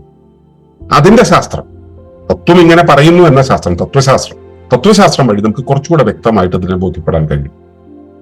അപ്പോ ഭക്തിയുടെ ഒരു ലോകം, തത്വശാസ്ത്രത്തിന്റെ ഒരു ലോകം, ശാസ്ത്രത്തിന്റെ ഒരു ലോകം. അപ്പൊ ശാസ്ത്രം എന്ന് പറയുന്നതിന്റെ അടുത്ത സ്റ്റെപ്പാണ് സാങ്കേതിക ശാസ്ത്രം എന്ന് പറയുന്നത്, സങ്കേതങ്ങളുടെ ശാസ്ത്രം, സാങ്കേതിക വിദ്യ എന്ന് പറയുന്നത്. സാങ്കേതിക വിദ്യ അത് പ്രയോഗത്തിന്റെ ഒരു തലമാണ്. പ്രകൃതിയിൽ നിന്ന് കിട്ടിയ പ്രകൃതിയെക്കുറിച്ചുള്ള വ്യാഖ്യാനങ്ങളിൽ നിന്നും അതിന്റെ പ്രയോഗക്ഷമമാക്കുന്ന ഒരവസ്ഥ, അത് സാങ്കേതിക ശാസ്ത്രം. അത് അവിടെ ഇരിക്കട്ടെ. അത് നമ്മൾ ടെക്നിക്കലായിട്ട് ചില ഉപകരണങ്ങൾ കൈകാര്യം ചെയ്യുന്നതിനൊക്കെ. പക്ഷെ എന്താണ് ഇത്, എങ്ങനെ പ്രവർത്തിക്കുന്നു എന്ന് മനസ്സിലാക്കാനുള്ള ഒരു സങ്കേതമുണ്ടല്ലോ, ആ സങ്കേതത്തെ നമ്മൾ മനസ്സിലാക്കിയാൽ ഇതൊക്കെ എങ്ങനെ പ്രവർത്തിക്കുന്നു എന്ന് നമുക്ക് മനസ്സിലാവും. മുഴുവൻ മനസ്സിലാകുന്നല്ല, അതിന്റെ ഒരു ധാരണ കിട്ടും. ഇപ്പോ ചെറിയ കാലത്ത് നമ്മുടെ ഏട്ടന്മാരും ചേച്ചിമാരും ഒക്കെ സൈക്കിള് ചവിട്ടി നടക്കുമ്പോൾ നമുക്ക് തോന്നും അവര് ഇങ്ങനെ അതിലേ പോയിട്ട് ആ വേലിയുടെ അപ്പുറത്തുകൂടെ പോയി, എന്നിട്ട് അതിലേ അങ്ങ് പോയി. ഈ സൈക്കിൾ എന്റെ കയ്യിൽ കിട്ടുകയായിരുന്നെങ്കിൽ ഞാൻ വേലിയുടെ മുകളിൽ കൂടെ ചാടിച്ചു പോയേനെ നമ്മൾ പറയും. സൈക്കിളെ ഓട്ടാൻ പഠിച്ച് അതിന്റെ ഒരു ശരീരഭാഷ, സൈക്കിൾ ഓടിക്കുന്നതിന്റെ ഒരു ശരീരഭാഷ നമുക്ക് പരിചയമാകുമ്പോൾ നമുക്ക് മനസ്സിലാവും ചാടിച്ചു പോകാൻ കഴിയില്ല, ഇതിലെ ഓടിച്ചു പോകാനേ കഴിയുള്ളൂ. ഇതിന് കണ്ടു നിൽക്കുന്നതിന്റെ ഒരു അനുഭവത്തിനും അപ്പുറത്ത് നമുക്ക് നമ്മുടെ ശരീരം കൊണ്ട് അനുഭവിക്കുന്ന ഒരവസ്ഥയിലൂടെ കടന്നു പോകുമ്പോഴാണ് ആ സങ്കേതത്തെ നമുക്ക് മനസ്സിലാവുക. അതല്ലാതെ മനസ്സിലാവില്ല. നമുക്ക് സങ്കല്പിക്കാനേ പറ്റുള്ളൂ, അനുമാനിക്കാനേ പറ്റുള്ളൂ. ഈ അനുമാനം ചെയ്യുന്നതും യാഥാർത്ഥ്യവും തമ്മിൽ കുറച്ച് ദൂരമുണ്ട്. അപ്പൊ ഈ ദൂരത്തിലൂടെ കടന്നു പോകാൻ നമുക്ക് കഴിയുമ്പോൾ, അതിന് അവസരം കിട്ടുമ്പോൾ, അത് അനുഭവിക്കുമ്പോൾ, അത് അനുഭൂതിയാകുമ്പോൾ നമുക്ക് കുറച്ചുകൂടെ വ്യക്തത കൈവരും. അപ്പോ നമുക്ക് ഏതൊരു കാര്യത്തെയും ബോധ്യപ്പെടണമെന്നുണ്ടെങ്കിൽ അതിൽ നിന്നും കിട്ടുന്ന സ്ഥിതി വിവരങ്ങളോ അതിനെക്കുറിച്ചുള്ള സങ്കല്പങ്ങളോ അതിനെക്കുറിച്ചുള്ള കഥനങ്ങളോ ഒന്നും പോരാ. അതിനുമപ്പുറത്ത് അതിനെ അനുഭവിക്കാൻ നമുക്ക് എത്രത്തോളം കഴിയുമോ അത്രത്തോളം അത് സത്യത്തോട് ചേർന്നിരിക്കും എന്ന് മനസ്സിലായി. സത്യമാകും എന്നല്ല ഞാൻ പറഞ്ഞത്, സത്യത്തോട് ചേർന്നിരിക്കും, സത്യത്തോട് അടുത്തു വരും, കൂടുതൽ അടുത്തു വരും. പൂർണ്ണമായ സത്യം നമുക്ക് കണ്ടെത്താൻ പറ്റുമോ എന്ന് ചോദിച്ചാൽ എനിക്ക് മനസ്സിലായിട്ടുള്ള പറ്റില്ല എന്നാണ്. എന്നാൽ സത്യത്തോട് ചേർന്നിരിക്കാൻ, സത്യത്തിന് അഭിമുഖമായിരിക്കാൻ നമുക്ക് കഴിയും. അത് കേവല സങ്കേതങ്ങൾ കൊണ്ട് കഴിയില്ല, അതിന് പ്രയോഗം വേണം. വെറും പ്രയോഗം കൊണ്ട് കഴിയില്ല, അതിനുള്ള വ്യാഖ്യാനങ്ങൾ വേണം. ഇത് രണ്ടും ചേർന്ന് വരുമ്പോഴാണ് അതിന്റെ പൂർണ്ണതയിലേക്ക് എത്തുക. സത്യത്തെ തിരിച്ചറിയാൻ നമുക്ക് സാധ്യമാകുന്നതിന്റെ പൂർണ്ണതയിലേക്ക് എത്തുക. നമുക്ക് സാധ്യമാകുന്നത് ഇപ്പോ 100 യൂണിറ്റ് ആണ് നമുക്ക് അറിയേണ്ടതെങ്കിൽ, എനിക്ക് അറിയാൻ കഴിയുന്നത് 80 യൂണിറ്റ് ആണെങ്കിൽ ആ 80 യൂണിറ്റിലേക്ക് എത്താൻ നമ്മൾ ഈ രണ്ട് സങ്കേതങ്ങളെയും ഉപയോഗിക്കണം. അവിടെയാണ് ശാസ്ത്രവും ആത്മീയതയും ചേരുന്നൊരിടം. നമുക്ക് കാര്യങ്ങളെ മനസ്സിലാക്കാൻ അതിന്റെ ഘടന മനസ്സിലാക്കിയാൽ, അതിന്റെ പ്രവർത്തന തത്വം മനസ്സിലാക്കിയാൽ, ആ പ്രവർത്തന തത്വം ഉപയോഗിച്ചുകൊണ്ട് കൂടുതൽ വ്യക്തമായി മനസ്സിലാക്കാൻ കഴിയും. ഇനി നമ്മുടെ വിഷയത്തിലേക്ക് വരാം. ഭക്തിയുടെ ശാസ്ത്രം. അപ്പൊ ഭക്തിയെക്കുറിച്ച് പറഞ്ഞപ്പോൾ ഞാൻ പറഞ്ഞു, എന്റെ ചുറ്റുമുള്ള, എന്റെ അകത്തും പുറത്തും നിറഞ്ഞിരിക്കുന്ന ആ മഹാബോധത്തോടുള്ള ലയമാണ് ഭക്തി എന്ന്. മറ്റൊരു ഇടത്ത് ഞാൻ പറഞ്ഞു, കൂടുകൾക്കകത്ത് കൂടുകളായി വിന്യസിച്ചിരിക്കുന്ന ഒരു മഹാസംവിധാനമെന്ന്. അപ്പോ എന്റെ ധർമ്മം എന്ന് പറയുന്നത് എന്റെ ഉപരിവ്യവസ്ഥയുടെ ആവശ്യമാണ്, ഭൂമിയുടെ ആവശ്യമാണ് ഞാൻ എന്നുള്ളത്. എന്റെ ശരീരത്തിന്റെ ആവശ്യമാണ് കൈ എന്നുള്ളത്. എന്റെ ശരീരത്തിന്റെ പ്രവർത്തനങ്ങൾ നടത്താൻ കൈ ഒരു ആവശ്യമായിട്ട് വരുന്നു. കൈ ഉണ്ടായി കഴിയുമ്പോൾ കൈക്ക് ഈ പ്രവർത്തനങ്ങൾ ചെയ്യാൻ പറ്റും. ആ പ്രവർത്തനങ്ങൾ ചെയ്യുന്നതിലൂടെയാണ് എന്റെ ശരീരം നിലനിൽക്കുന്നത്. അപ്പോൾ കയ്യെ കൊണ്ട് പ്രവർത്തിപ്പിക്കുന്നത് എന്റെ ശരീരമാണ്. ഇതുപോലെ ഉപരിവ്യവസ്ഥയായ പ്രകൃതിയുടെ, തൽക്കാലം അങ്ങനെ മാത്രം എടുക്കുക, നമ്മൾ അതിന് ഒരുപാട് ഇങ്ങനെ വിഭജിച്ചൊക്കെ പോകാൻ പറ്റും, അതവിടെ ഇരിക്കട്ടെ, നമുക്ക് പെട്ടെന്ന് മനസ്സിലാവാൻ കഴിയാത്തത് കൊണ്ട് പ്രകൃതി എന്നെടുക്കുക, അല്ലെങ്കിൽ ഭൂമി എന്നെടുക്കുക. ഭൂമി എന്ന മഹാശരീരത്തിന്റെ ഒരു അവയവമാണ് ഞാൻ എന്ന് പറയുമ്പോൾ ഭൂമിയാണ് എന്റെ ധർമ്മത്തെ തീരുമാനിക്കുന്നത് മനസ്സിലാക്കുന്നു. അപ്പോ എന്റെ മുകളിലാണ് ഈ ഭൂമി. പക്ഷെ ഞാൻ ഭൂമിയെ കാണുന്ന എവിടെയാ? എന്റെ കാൽച്ചുറ്റുള്ള മണ്ണിൽ, എന്റെ ചുറ്റുമുള്ള ജീവജാലങ്ങളിൽ, ഞാൻ കാണുന്ന കാടിൽ, അല്ലെ? പക്ഷെ സങ്കേതത്തെ മനസ്സിലാക്കുമ്പോൾ, ഇത് എങ്ങനെയാണെന്ന് ഉള്ള സങ്കേതത്തെ മനസ്സിലാക്കുമ്പോൾ, അതാണ് ശാസ്ത്രം എന്ന് പറഞ്ഞത്. സങ്കേതത്തെ മനസ്സിലാക്കുമ്പോൾ ഇതിന്റെ ഘടനയിൽ കുറച്ചുകൂടെ വിപുലപ്പെട്ട ഒരു അറിവ് നമുക്കുണ്ടാവുന്നു. കൂടുകൾക്കകത്ത് കൂടുകളായിരിക്കുന്ന ഒരവസ്ഥ ശാസ്ത്രീയമായി നമ്മൾ മനസ്സിലാക്കി. ഇത് നമ്മൾ ഇനി അനുഭവിക്കുകയാണ്. ഏതുപോലെ? അമ്മയുടെ മടിത്തട്ടിൽ നിന്നും അമ്മയെ കാണാനായിട്ട് മുകളിലേക്ക് നോക്കുന്നത് പോലെ നമുക്ക് മുകളിലുള്ള, നമ്മളെ ആവരണം ചെയ്തിരിക്കുന്ന ആ മഹാഗർഭപാത്രത്തെ എടുത്തു വെച്ചിരിക്കുന്ന ആ ഒരവസ്ഥ, അത് അതിന്റെ കൈവെള്ളയിൽ നമ്മൾ ഒതുങ്ങിയിരിക്കുന്ന ഒരവസ്ഥ. ഈ രീതിയിൽ ഇത് മനസ്സിലാക്കുമ്പോൾ യാദൃശ്ചികമായിട്ട് എന്റെ മുന്നിൽ വന്ന ഒന്നുമായിട്ട് സമരസപ്പെടാൻ എനിക്ക് കഴിയുമ്പോൾ അത് ലയമായിട്ട് ഞാൻ മനസ്സിലാക്കുന്നു. സമരസപ്പെടാതെ മാറി നിൽക്കുമ്പോൾ അത് ലയമില്ലായ്കയായിട്ട് മനസ്സിലാക്കുന്നു എന്നൊരവസ്ഥയിൽ നിന്നും മാറി എന്നെ പേറിയിരിക്കുന്ന മഹാഗർഭപാത്രത്തിനകത്ത് ഒതുങ്ങിയിരിക്കുന്ന ഒന്നാണ് ഞാനെന്ന് പറയുന്ന ഒരവസ്ഥയിലേക്ക് നമ്മൾ മാറും. എന്റെ മുകളിലിരിക്കുന്ന ആ അമ്മത്വത്തോട് ലയത്തിലായിരിക്കുന്ന ഒരവസ്ഥ. അതിനെന്താണ് എനിക്ക് വേണ്ടത്? ആദരവാണ്. നിങ്ങളൊന്ന് ആലോചിച്ച് നോക്കൂ.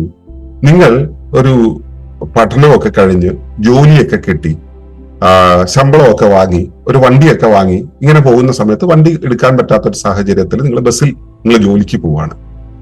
ജോലി കിട്ടിയ ഒരു സ്വതന്ത്രമായിട്ട് ജീവിക്കാൻ പ്രാപ്തനായ ഒരാണോ പെണ്ണോ ആയിട്ട് നിങ്ങളിങ്ങനെ ബസ്സിൽ കയറുന്നു.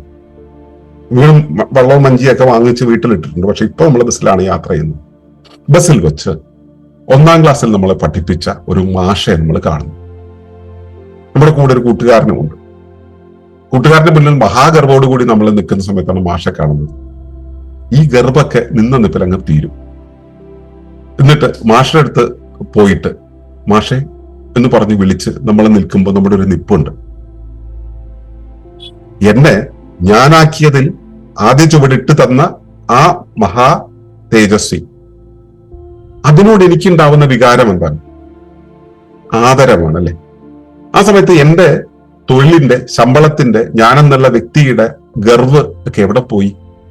ഇത് മുഴുവൻ അങ്ങ് നിന്ന നിപ്പിലില്ലാതായി.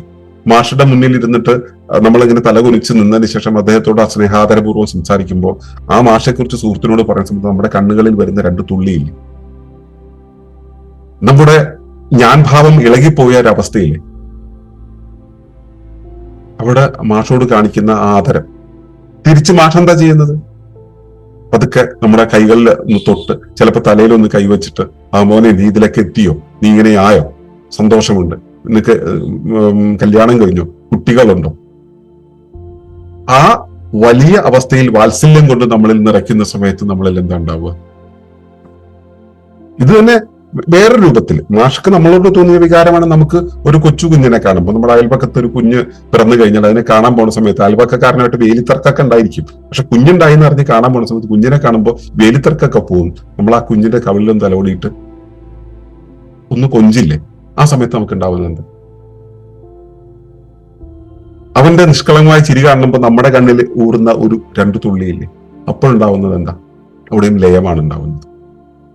അപ്പോ ഈ ആദരം എന്ന് പറയുന്ന ഒരവസ്ഥയും വാത്സല്യം എന്ന് പറയുന്ന അവസ്ഥയും കൃത്യമായിട്ട് മനസ്സിലാകണമെങ്കിൽ നമ്മൾ ഈ കൂടുകൾക്കകത്ത് കൂടുകളായിട്ടുള്ള സങ്കേതത്തെ മനസ്സിലാക്കുന്നത് നന്നായിരിക്കും. വലുതെന്നും ചെറുതെന്നും വേർതിരിച്ച് കാര്യങ്ങളെ കണ്ടറിയാനുള്ള ഒരു തുറവി നമുക്കുണ്ടെങ്കിൽ, ആ സാങ്കേതിക ബോധം നമുക്കുണ്ടെങ്കിൽ വലുതിനെയും ചെറുതിനെയും നമുക്ക് തിരിച്ചറിയാൻ കഴിയും. അതിനനുസരിച്ച് നമ്മുടെ ഉള്ളിൽ ഉണ്ടാവുന്ന ലയങ്ങളെ നമുക്ക് തിരിച്ചറിയാൻ കഴിയും. ഇതാണ് ഭക്തിയുടെ ശാസ്ത്രബോധം എന്ന് ഞാൻ പറഞ്ഞത്. ഞാൻ ഈ പറയുമ്പോൾ വളരെ എളുപ്പത്തിൽ പറയാൻ കഴിയും. പക്ഷെ ഇത് അനുഭവിക്കുമ്പോൾ നമുക്ക് മുകളിലുള്ള നമ്മളെ പൊതിഞ്ഞിരിക്കുന്ന മഹാഗർഭത്തെ തിരിച്ചറിഞ്ഞ് നമ്മൾ അതിൽ ലീനമായിരിക്കുന്ന സമയത്ത് നമുക്കുണ്ടാവുന്ന ഒരു പൂർണ്ണതയുണ്ട്. നമ്മുടെ ശരീരത്തിനുണ്ടാവുന്ന ഒരു നിർമ്മലതയുണ്ട്. ആ മാഷിന്റെ മുന്നിലെത്തിയപ്പോൾ എന്റെ അഭാവെല്ലാം പോയില്ലേ. എനിക്ക് ആ സമയത്ത് അതുവരെ ഉണ്ടായിരുന്ന വയറിന്റെ അസ്വസ്ഥത, ശരീരത്തിന്റെ അസ്വസ്ഥത, അല്ലെങ്കിൽ ഓഫീസിൽ ഉണ്ടാകുന്ന ചില ബുദ്ധിമുട്ടുകളെ കുറിച്ചുള്ള ചിന്തയുടെ അസ്വസ്ഥത, ഇവയെല്ലാം പോയി ഞാൻ എന്നുള്ള ഗർഭിൽ നിന്ന് ഇറങ്ങി ഞാൻ മാത്രമായിരിക്കുന്ന ഒരവസ്ഥ. ആ സമയത്ത് എന്റെ ശരീരത്തിൽ നിറയുന്നത് എന്റെ ശരീരത്തിന്റെ കേവലാവസ്ഥയാണ്. എന്റെ ശരീരം ഏറ്റവും ലഘുവായി പ്രവർത്തിക്കുന്ന ഒരവസ്ഥയാണ്. ശരീരത്തിന്റെ ക്ലേശരാഹിത്യമാണ്. ഈ ക്ലേശരാഹിത്യമാണ് ഈശ്വരീയം എന്നുള്ളൊരവസ്ഥ. ഏതൊരു സംവിധാനവും അതിന്റെ പ്രവർത്തനത്തിൽ ഒരു തടസ്സവുമില്ലാതെ ഏറ്റവും ലഘുവായി, ഏറ്റവും മികവായി പ്രവർത്തിക്കുന്ന ഒരവസ്ഥ. മറ്റൊരു തടസ്സത്തിനെയും നേരിടാൻ വേണ്ടുന്ന പ്രയത്നം വേണ്ടാത്ത അവസ്ഥ, അയത്നപൂർണമായിട്ട് അത് നിൽക്കുന്ന ഒരവസ്ഥ. ഈ ക്ലേശരാഹിത്യത്തെയാണ് നമ്മൾ ഈശ്വരീയം എന്ന് മനസ്സിലാക്കേണ്ടത്. ഈശ്വര്യത്തെ നമുക്ക് അനുഭവിക്കാൻ കഴിയുന്നത് അപ്പോഴാണ്. നമ്മളൊരു നല്ലൊരു പാട്ടിനോട് ലയിക്കുന്ന സമയത്ത് നമുക്കുണ്ടാവുന്ന ഈ ക്ലേശരാഹിത്യമാണ്. നമ്മൾ ഭക്തിയുടെ രൂപത്തിൽ ഒരു ബിംബത്തിന്റെ മുന്നിൽ തൊഴുന്ന സമയത്ത് അവിടെ നമുക്കുണ്ടാവുന്നത് ഈ ക്ലേശരാഹിത്യമാണ്. നമുക്ക് ബിംബങ്ങളുടെ രൂപത്തിലാവാം, അല്ലെങ്കിൽ ഉപരിയായിട്ടുള്ള അമ്മത്വത്തോടാവാം, അല്ലെങ്കിൽ പ്രപഞ്ച സംവിധാനത്തോടാകാം. അതല്ലെങ്കിൽ അകത്തേക്ക് പോകുമ്പോൾ ഈ പ്രപഞ്ച സംവിധാനത്തെ മുഴുവൻ ഒതുക്കിയിരിക്കുന്ന ഒരവസ്ഥ നമ്മുടെ ഉള്ളിൽ കാണാൻ കഴിയും. അതിനോടാകാം. എന്തിനോടാണെങ്കിലും ലയം എന്ന് പറയുന്ന ഒരവസ്ഥ വളരെ വളരെ വിലപ്പെട്ട ഒന്നായിട്ട് നമുക്ക് മനസ്സിലാക്കാൻ കഴിയും. അപ്പൊ ഞാൻ പറഞ്ഞു വന്ന ടോപ്പിക്കിലെ ആ പ്രധാനപ്പെട്ട കാര്യം, അനുബന്ധമായിട്ട് 1-2 കാര്യങ്ങളൂടെ പറയാം. ആ വിലപ്പെട്ട കാര്യം ഇതാണ്: നമുക്ക് സാങ്കേതികമായി ഇതിനെ മനസ്സിലാക്കാൻ പറ്റിയാൽ ഇവയെല്ലാം തമ്മിലുള്ള ബന്ധത്തെ, ഇപ്പോ ഞാൻ പറഞ്ഞു കൂടുകൾക്കകത്ത് കൂടുകളായ സംവിധാനം എന്ന് പറഞ്ഞു. അപ്പോ അതിന്റെ ആ ഉപരിയായിട്ടുള്ള വ്യവസ്ഥയ്ക്കകത്ത് ഒരു ഭാഗത്ത് അതിന്റെ ഉള്ളിൽ ഇരിക്കുന്ന ഞാൻ, അപ്പൊ എന്റെ ഉപരിയായ ഈ മഹാ സംവിധാനത്തെ ഞാൻ തിരിച്ചറിയുന്നു. അതൊന്ന്. 2, എന്റെ ശരീരത്തിലെ എല്ലാ കാര്യങ്ങളും ആവർത്തിച്ച് പ്രവർത്തിച്ചുകൊണ്ടേയിരിക്കുന്നു. ഈ ആവർത്തനം ഞാൻ എത്രത്തോളം തുടരുന്നുവോ അത്രത്തോളം എന്റെ ശരീരം ലയമായി ഇങ്ങനെ പോയിക്കൊണ്ടിരിക്കും. സിക്ലിക്കൽ പാറ്റേൺ എന്ന് പറയും. കൂടുകൾക്കകത്ത് കൂടുകൾ തന്നെ നെസ്റ്റഡ് പാറ്റേൺ എന്ന് പറയും. ഈ സിക്ലിക്കൽ പാറ്റേൺ എന്ന് പറയും. ഇത് സിക്ലിക്കൽ എന്ന് പറഞ്ഞാൽ ചാക്രിക വ്യവസ്ഥ. ഈ ചാക്രിക വ്യവസ്ഥ എന്റെ ശരീരത്തിൽ നിരന്തരം സംഭവിക്കുന്നുണ്ട്. ദിനരാത്രങ്ങളുണ്ട്, എന്റെ രക്തചംക്രമണ പ്രക്രിയയുണ്ട്, എന്റെ ശ്വാസോച്ഛ്വാസമുണ്ട്, എന്റെ കോശനിർമ്മാണ പ്രവർത്തനങ്ങളുണ്ട്. ഇവയെല്ലാം നിരന്തരം സംഭവിക്കും, ചാക്രികതയിലൂടെ പോയിക്കൊണ്ടിരിക്കുന്നു.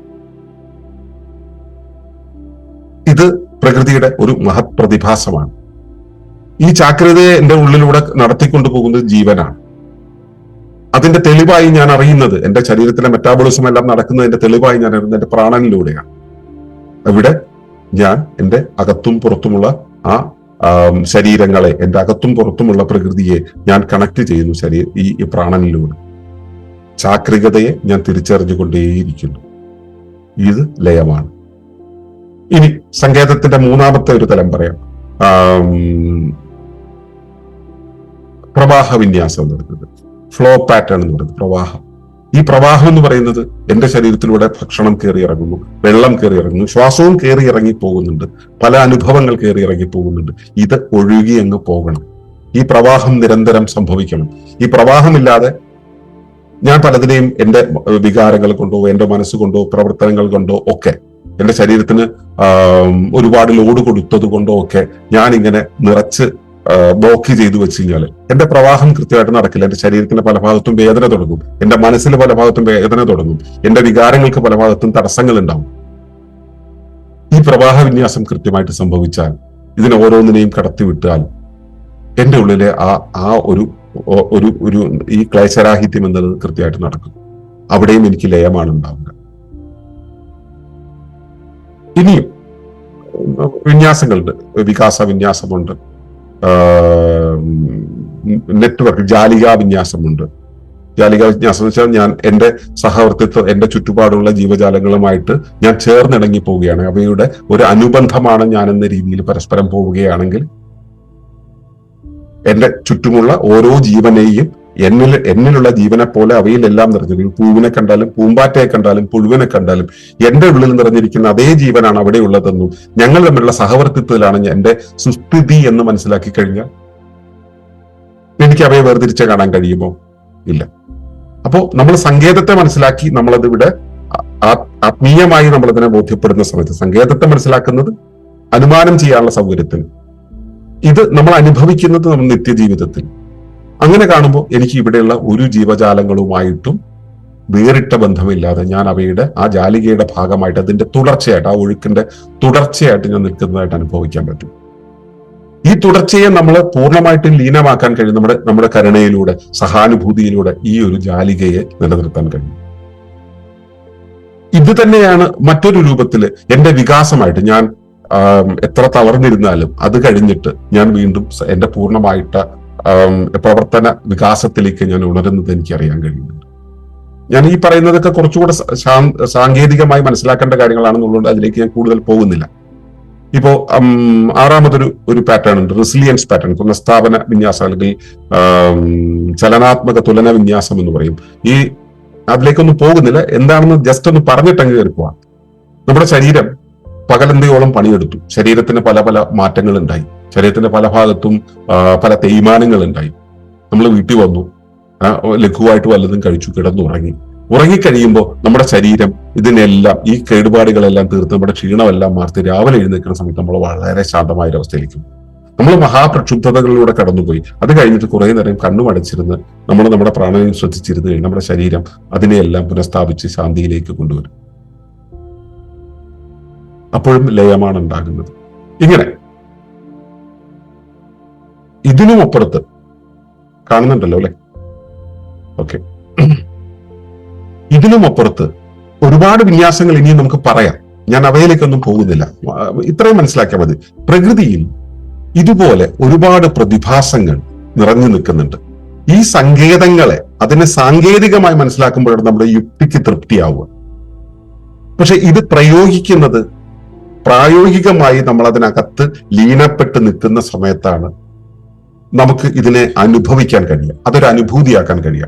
ഇതാണ് ശരിയായ രീതിയിൽ ആത്മാനുഭൂതി എന്ന് പറയുന്നത്. ഇതിനോട് സമരസപ്പെടാൻ നമുക്ക് കഴിയുന്നൊരവസ്ഥയുണ്ടല്ലോ, ആ അവസ്ഥയാണ് നമ്മൾ ലീനത്വം എന്ന് പറയുന്നത്. ഈ ലീനത്വം എന്ന് പറയുന്നത് നമുക്ക് നൽകിയത് ആരാണ്? ഈ മഹാസംവിധാനത്തെ, ഈ ജീവസംവിധാനത്തെ, ഇത് തിരിച്ചറിയാനുള്ള ബുദ്ധിയെ, വിവേകത്തെ, വികാരത്തെ ഒക്കെ നമുക്ക് നൽകിയത് ആരാണ്? എനിക്ക് ജന്മം നൽകിയത് അമ്മയാണ്, അതിന് ജന്മം നൽകിയത് അതിന്റെയും അമ്മയാണ്. അങ്ങനെ അങ്ങനെ അങ്ങനെ നോക്കുമ്പോൾ ഈ മഹാ അമ്മത്വം ഉണ്ടല്ലോ, പ്രകൃതിയാകുന്ന, പ്രപഞ്ചമാകുന്ന മഹാ അമ്മത്വം ഉണ്ടല്ലോ, ആ അമ്മത്വത്തിനോട് എനിക്കുണ്ടാവുന്ന ആദരം, ആ ആദരത്തോട് ഞാൻ കാണിക്കേണ്ടത്, അതിനോട് ലീനപ്പെട്ട് നിൽക്കുന്ന ആദരവിലേക്ക് ഞാൻ ചേർന്നിരിക്കേണ്ടുന്ന ഒരവസ്ഥയാണ്, ആ അനുഭവ പ്രക്രിയയാണ് നമ്മൾ ഭക്തി എന്ന് പറയുന്നത്. ഇതിന് ഞങ്ങൾ ഇവിടെ കൈകാര്യം ചെയ്യുന്ന ഡീപ്പ് ഇക്കോളജിയുടെ ഭാഷയിൽ നമ്മൾ ഈ വിധത്തിൽ ഇതിനെ കൈകാര്യം ചെയ്ത് വെച്ചിട്ടുള്ള ഇക്കോളജിയെ റെവറൻഷ്യൽ ഇക്കോളജി എന്നാണ് പറയുക. റെവറൻഷ്യൽ ഇക്കോളജി, അതിൽ തത്തുല്യമായിട്ടൊരു മലയാളം നമ്മൾ പറഞ്ഞിട്ടില്ല എങ്കിലും ആദരപൂർവകമായി പ്രകൃതിയെ കാണുന്നൊരവസ്ഥ, അല്ലെങ്കിൽ ആദരപൂർവകമായി കാര്യങ്ങളെ ബോധ്യപ്പെടേണ്ടുന്ന, അല്ലെങ്കിൽ പ്രാകൃതിക സംവിധാനത്തെ ബോധ്യപ്പെടേണ്ട അവസ്ഥ എന്ന് പറഞ്ഞു നിർത്താം റെവറൻഷ്യൽ ഇക്കോളജി. ആ ഭാഷയിൽ ഇത് മനസ്സിലാക്കണ്ട, നമുക്ക് എളുപ്പത്തിൽ മനസ്സിലാകുന്ന ഭാഷയുണ്ട്. നമ്മുടെ പൂർവികന്മാരെല്ലാം അനുഷ്ഠിച്ചു വന്നിരുന്ന പല അനുഷ്ഠാനങ്ങളുണ്ട്. ഈ അനുഷ്ഠാനങ്ങളിലൂടെ അവരെത്തിപ്പറ്റാൻ ശ്രമിച്ചതും ഈ ആദരവിലേക്കാണ്, ഈ ഭക്തിയിലേക്കാണ്. അപ്പൊ ഭക്തി എന്ന വികാരം നമ്മൾ മനസ്സിലാക്കേണ്ടത്, നമ്മൾ ഭക്തിയെ 1ാം ക്ലാസ്സിൽ പഠിപ്പിച്ച മാഷെ കാണുന്ന സമയത്ത് നമുക്ക് ഭക്തി ഉണ്ടാവും. ഒരു കുഞ്ഞിനെ കാണുന്ന സമയത്ത് ഭക്തിയുടെ ലളിതമായ രൂപമാണ് വാത്സല്യം ഉണ്ടാവും. നമുക്ക് സമരായവരെ കാണുന്ന സമയത്ത് സഹാനുഭൂതി ഉണ്ടാവും. ഈ വിധത്തില് നമുക്ക് നമ്മുടെ ഉള്ളില് പലതരം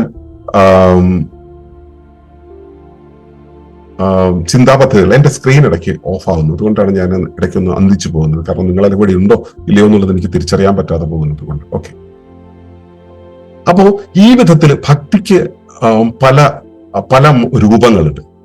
ഈ ഭക്തിയെ നമുക്ക് ഇടപെടാൻ പറ്റുന്ന പല ഭാവങ്ങളുണ്ട്. അതിൽ ഒന്നാമത് ശാന്തമായ ഭാവം എന്ന് പറയുന്നത്. ശാന്തഭാവം നമ്മുടെ ഈ മനസ്സിന്റെ, ബോധത്തിന്റെ, അറിവിന്റെ, ജ്ഞാനത്തിന്റെ പ്രക്ഷുബ്ധതകൾ ഉണ്ടല്ലോ, ഈ പ്രക്ഷുബ്ധതകളിൽ നിന്നും തിരിച്ചിറങ്ങിയിട്ട് നമ്മൾ ശാന്തമായിരിക്കുന്ന ഒരവസ്ഥ, ഏറ്റവും എല്ലാം സമരസപ്പെട്ട് നിൽക്കുന്ന ഒരവസ്ഥയുണ്ട്. ഈ ശാന്തഭാവത്തിൽ നമുക്ക് ഭക്തിയോട് ഇടപെടാൻ പറ്റും. നമുക്ക് എന്താ പറയാ, വികാരങ്ങളുടെ ഒരു വല്ലാത്ത പ്രകടനമുണ്ടല്ലോ, ഈ പ്രകടനമൊന്നും ഇല്ലാതെ നമുക്ക് ശാന്തമായിട്ടിരിക്കാൻ പറ്റും. ഇത് ധ്യാനത്തിലൂടെ സാധിക്കും. ശാന്തതയിലേക്ക് പോകാൻ നമുക്ക് മറ്റ് ചിന്തകളൊന്നുമില്ലാതെ മറ്റ് കഠിന പ്രയത്നങ്ങളൊന്നുമില്ലാതെ ശാന്തമായിരിക്കുന്ന ഒരവസ്ഥ. ഈ അവസ്ഥയിൽ നമ്മൾ അനുഭവിക്കുന്ന ഒരു മനസ്സിന്റെ ഒരു ഈ കടലിലെ അലകളെല്ലാം ഒതുങ്ങി നിൽക്കുന്ന ഒരവസ്ഥയിൽ ഇതുപോലെ ശാന്തമായി നിൽക്കുന്ന ഒരവസ്ഥ നമുക്ക് ധ്യാനത്തിലൂടെ നേടാൻ പറ്റും. ധ്യാനം ചെയ്യാൻ പറ്റുന്ന ഒരു കാര്യം സംഭവിക്കേണ്ടതാണ്. എങ്കിലും നമ്മളത് നിരന്തരമായിട്ട് ആ ഒരു ധാരണാ പരിശീലനത്തിലൂടെ നമ്മൾ കടന്നു പോവുകയാണെങ്കിൽ നമുക്ക് അതിലേക്ക് എത്താൻ പറ്റും. ഇവിടെ ഭക്തി അതിന്റെ ഏറ്റവും വെച്ചാൽ കളേഴ്സ് ഒന്നുമില്ലാതെ മറ്റ് ആട്രിബ്യൂട്ട്സ് ഒന്നും ഗുണങ്ങളൊന്നുമില്ലാതെ അഗുണാവസ്ഥയിൽ നമ്മുടെ ഉള്ളിൽ ഇങ്ങനെ തെളിഞ്ഞു വരും. ഇത് ഭക്തിയാണ്. ശാന്തഭാവത്തിൽ ധ്യാനത്തോടെ ഇരിക്കുന്നത് ഭക്തിയാണ്. മറ്റൊന്നുണ്ട് ഇപ്പോ ദാസ്യഭാവം എന്ന് പറയുന്നത്. ഇപ്പോ എന്റെ ഗുരുവിന്റെ പക്കൽ പോകുന്ന സമയത്ത് അദ്ദേഹത്തിന് എന്തു വേണോ ആ വേണ്ടത് ചെയ്തു കൊടുക്കുന്ന ഒരവസ്ഥയുണ്ട്. ആദ്യം അദ്ദേഹത്തെ കണ്ടിട്ടാണ് ചെയ്തു തുടങ്ങിയത്, പിന്നെ ആശ്രമത്തോടായി, പിന്നെ ആശ്രമവാസികളോടായി, പിന്നെ ഈ പ്രാകൃതിക സംവിധാനങ്ങളോടായി, എല്ലാത്തിനോടും ഒരു ദാസ്യഭാവം. നാം അതിനു വേണ്ടുന്നത് പിന്നണികൾ ചെയ്തു കൊടുക്കാൻ ബാധ്യസ്ഥമാണെന്നുള്ള തിരിച്ചറിവ്. അവിടെയെല്ലാം നമ്മൾ കാണുന്നത് ഈശ്വരീയത്തെയാണ്.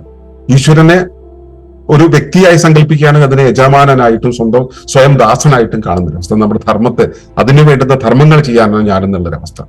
നമ്മൾ സേവനങ്ങൾ ചെയ്യുമ്പോൾ നമുക്ക് നേട്ടം കിട്ടാൻ വേണ്ടിയല്ലാതെ നമ്മൾ അനുസരണയോടുകൂടി, ഇപ്പൊ വഴി പോകുന്ന സമയത്ത് ഒരു മുത്തശ്ശനെ കാണുന്നു, മുത്തശ്ശൻ നമ്മളോട് മോനെ അതൊന്ന് എടുത്തു കൊടുക്കുന്ന ഒരവസ്ഥയില്ലേ, ഒരു പരിചയമില്ലാത്ത മുത്തശ്ശൻ, അവിടെ അനുസരണയോടെ നമ്മൾ നിൽക്കുന്നത് ഭക്തിയാണ്.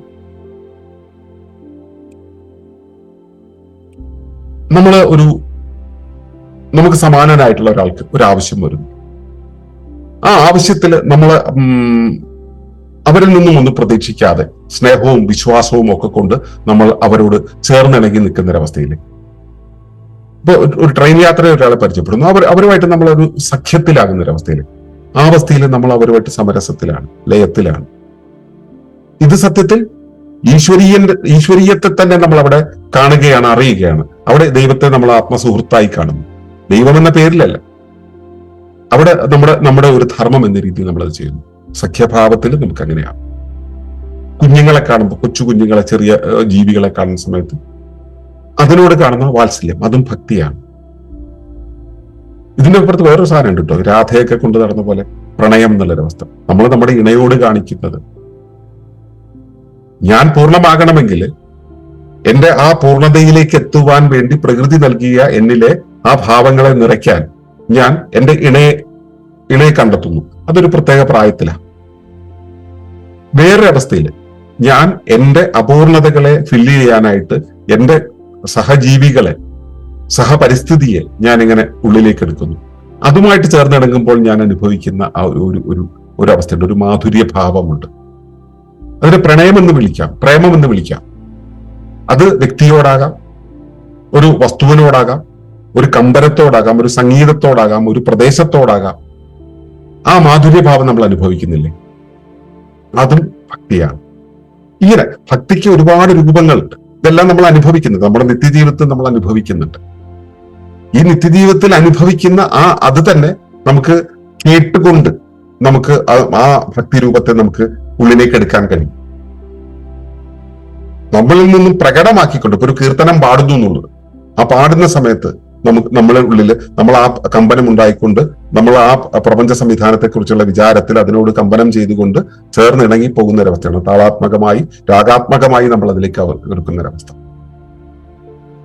ഇതൊന്നുമല്ലാതെ നമ്മൾ വെറുതെ ഇരുന്ന് ചിലത് ഓർക്കുന്ന സമയം സ്മരണ ചെയ്തുകൊണ്ട്, സ്മരണ എന്ന് വെച്ചാൽ നമ്മളെ ചില അനുഭവങ്ങളെ ഇങ്ങനെ ഓർത്തെടുക്കലാണ്. ആ ഓർത്തെടുക്കുന്നതിലൂടെ നമുക്ക് അതിലേക്ക് എത്താൻ പറ്റും.